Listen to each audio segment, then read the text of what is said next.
Nous célébrons donc, comme je vous l'ai rappelé au début de la célébration, la fête Dieu,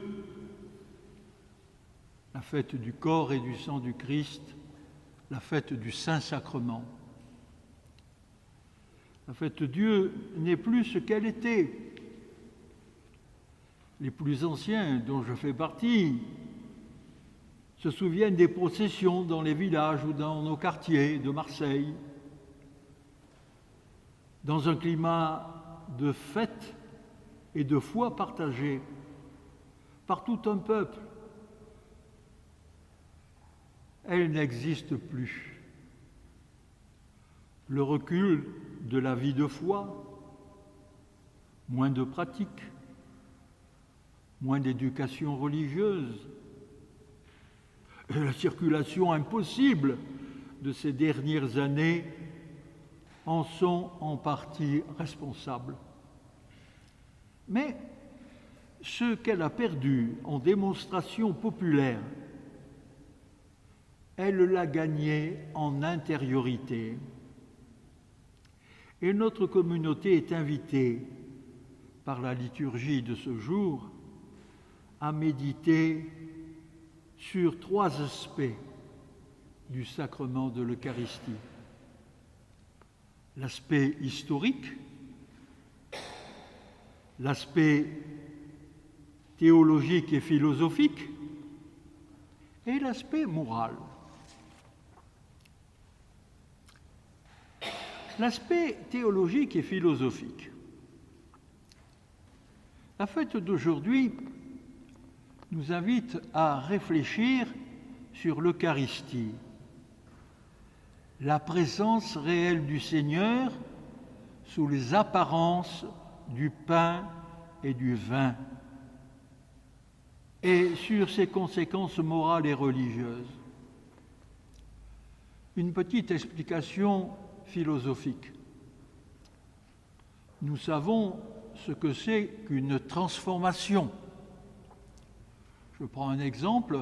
Chacun de nous a été bébé, puis il a été enfant, adolescent, jeune homme, adulte, et puis, hélas, vieillard. Il a drôlement changé. Il y a 2 ans, on m'a fait une très belle fête pour mes 60 ans de sacerdoce. Et à l'occasion, on a projeté des photos de ma jeunesse. Et les gens me disaient « Mais père, c'est vous ça ?» Eh oui, c'était moi. Donc, nous sommes habitués aux transformations.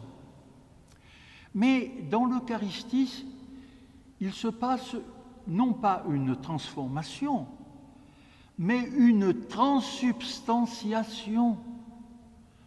C'est un terme théologique.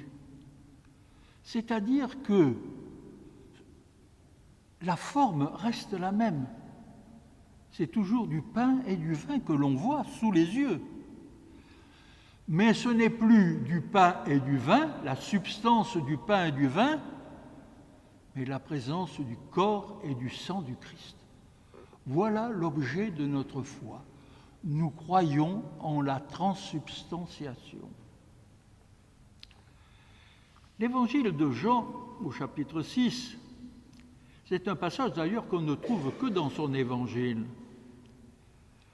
Sans doute parce que la nouvelle génération chrétienne, ça a été le dernier des apôtres à mourir, il était jeune et il est mort autour de 90 ans. Et vous voyez que les jeunes mettaient déjà en doute la présence réelle. Ça ne date pas d'aujourd'hui. Ce texte fait écho au passage de la lettre de saint Paul aux Corinthiens que nous avons entendu tout à l'heure. Alors nous allons évoquer la problématique. Ce passage de saint Jean se situe après le miracle de la multiplication des pains. Alors les Juifs sont enthousiastes. Ah oui, il nous a donné à manger gratis. Et voilà que Jésus, saint Jean dit, il a fait un signe. cette multiplication des pains, ça veut dire quelque chose. Il parle justement de sa mort et de sa résurrection. Et il parle de la communion au corps et au sang du Christ. Et vous avez entendu dans la lecture de l'Évangile la révolte de ces Juifs. Mais pour qui il se prend? Il nous prend pour des anthropophages. D'ailleurs, ça a été l'accusation que les Romains, les étrangers, les non-croyants accusaient les chrétiens. Et pourtant, Jésus l'a répété plusieurs fois, vous l'avez remarqué. Celui qui mange ma chair, celui qui boit mon sang aura la vie éternelle, et moi je le ressusciterai au dernier jour. L'aspect moral maintenant. L'Eucharistie est un rassemblement pour le repas du Seigneur, la messe. Elle est réservée aux initiés, aux baptisés. Et dans l'Église primitive, lorsque on avait terminé la première partie de la messe, la liturgie de la parole, qui se termine avec mon homélie, on disait, ceux qui ne sont pas baptisés, les catéchumènes, sortez. C'est réservé aux initiés. La messe, ce n'est pas une récompense, mais une force indispensable. Cela est si vrai que les pécheurs publics peuvent communier à certaines conditions. Mais comme pour tout sacrement, il faut être conscient de ce que l'on fait.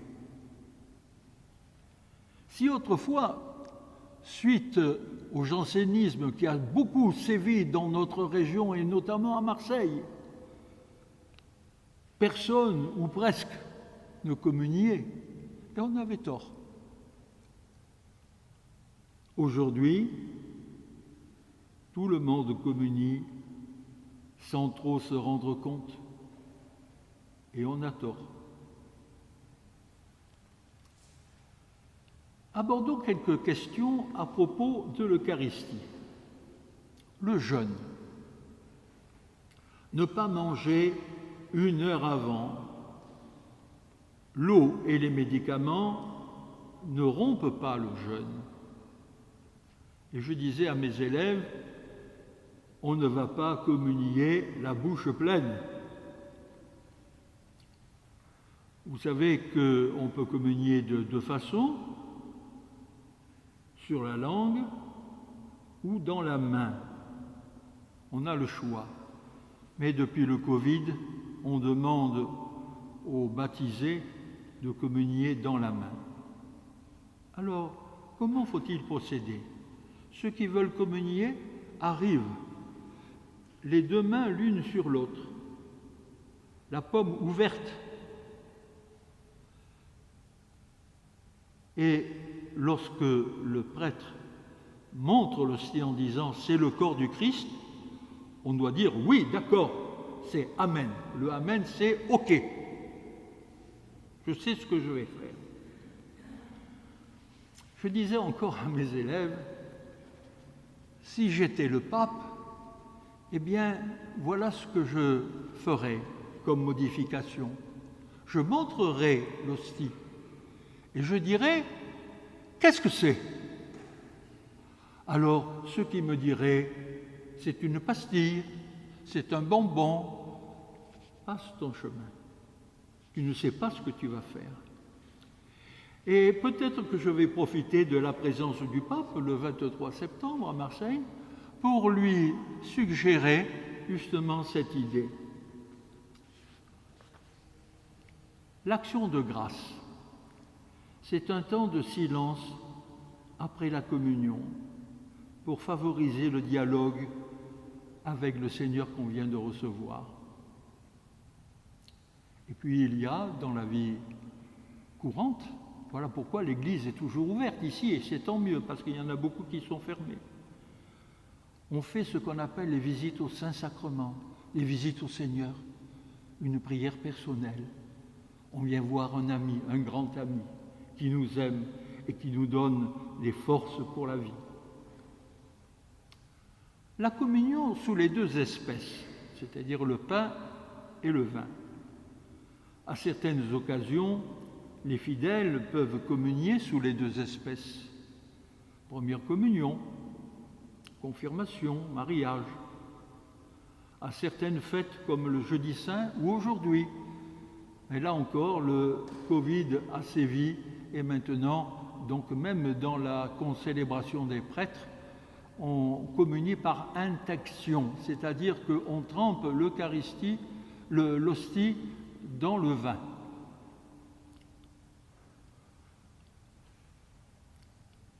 Les baptisés confirmés peuvent porter la communion aux malades. Et tout à l'heure, vous verrez arriver des chrétiens qui vont apporter l'Eucharistie aux malades. Il faut avoir l'autorisation du prêtre. Observer les formes rituelles. Je termine. La fête Dieu a perdu de son aspect démonstratif. Plus de procession, plus de dés, plus de fabriciens, c'est-à-dire les autorités religieuses, laïques, plus de petites filles ou de petits garçons avec les corbeilles de pétales de rose. Mais ce que cette liturgie a perdu en démonstration, elle l'a gagné en intériorité. Il y a davantage de participation aux Eucharisties, aux messes. Elles sont plus recueillies, plus priantes. Tout cela doit nous réjouir. Continuons dans cette voie. Amen.